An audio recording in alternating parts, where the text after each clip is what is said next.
লক্ষ্মীর ভাণ্ডার নিয়ে আসছে বিরাট সুখবর। কেন্দ্র বাজেট পেশ হয়েছে। আগামী 12ই ফেব্রুয়ারি রাজ্যের বাজেট পেশ করা হবে। তৃতীয় মমতা সরকারের শেষ পূর্ণাঙ্গ বাজেটের দিকে নজর থাকবে গোটা রাজ্যবাসীর। এদিকে বছর ঘুরলেই বিধানসভা নির্বাচন।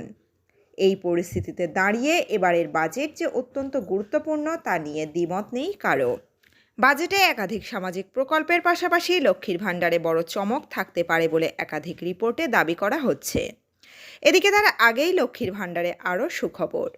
এবারে দুয়ারে সরকারের মাধ্যমে লক্ষ্মীর ভাণ্ডার প্রকল্পে নাম তুলতে প্রায় 3 লক্ষ আবেদন জমা পড়েছে। তথ্য বলছে বর্তমানে রাজ্যের প্রায় 2,21,00,000 মহিলা লক্ষ্মীর ভাণ্ডারের সুবিধা পাচ্ছেন, যেই সংখ্যা খুব শীঘ্রই আরও বৃদ্ধি পেতে চলেছে।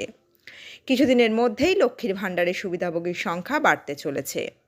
সূত্রের খবর, দুয়ারে সরকারে গৃহীত আবেদন 28শে ফেব্রুয়ারির মধ্যেই যাচাই করা হবে। তারপরই নতুন উপভোক্তারাও সুবিধা পেতে শুরু করবেন। প্রসঙ্গত 2021 সালের বিধানসভা নির্বাচন ভোটের পর লক্ষ্মীর ভাণ্ডার চালু করেন মমতা বন্দ্যোপাধ্যায়। সেই থেকেই জনপ্রিয়তার শীর্ষে রয়েছে এই লক্ষ্মীর ভাণ্ডার। প্রসঙ্গত রাজ্যের 25 থেকে 60 বছর বয়সী মহিলারা পান লক্ষ্মীর ভাণ্ডার।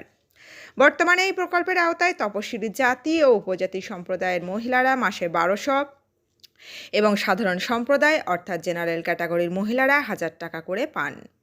প্রতি মাসের শুরুতেই মহিলাদের অ্যাকাউন্টে পৌঁছে যায় এই ভাতার টাকা। 60 বছর বয়স হলে লক্ষ্মীর ভাণ্ডার প্রাপকরা বার্ধক্য ভাতার সুবিধা পেতে শুরু করেন। লক্ষ্মীর ভাণ্ডারের পাশাপাশি বার্ধক্য ভাতার জন্য প্রায় 1 লক্ষ, স্বাস্থ্যসাথীতে প্রায় 2,25,000 আবেদন জমা পড়েছে। গত বছর বাজেটে লক্ষ্মীর ভাণ্ডারের বরাদ্দ বাড়ানো হয়েছিল। আবার সম্প্রতি এক সভা থেকে মমতা বলেন, দিন দিন আরও বাড়বে লক্ষ্মীর ভাণ্ডার। যতদিন বাঁচবেন ততদিন লক্ষ্মীর ভাণ্ডার পাবেন, এটা মা বোনেদের ভাণ্ডার। এই ভাণ্ডার উত্তরোত্তর বাড়তে থাকবে। এরপরই এই প্রকল্পের অনুদান বাড়ানোর জল্পনা জোরালো হয়েছে।